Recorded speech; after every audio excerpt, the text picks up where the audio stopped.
Hello नमस्कार. पण fresh वगैरे झाली, आता नाश्ता करते. एक तुम्हाला दाखवते नाश्ता काय.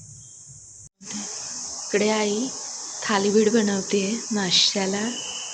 इथे बघ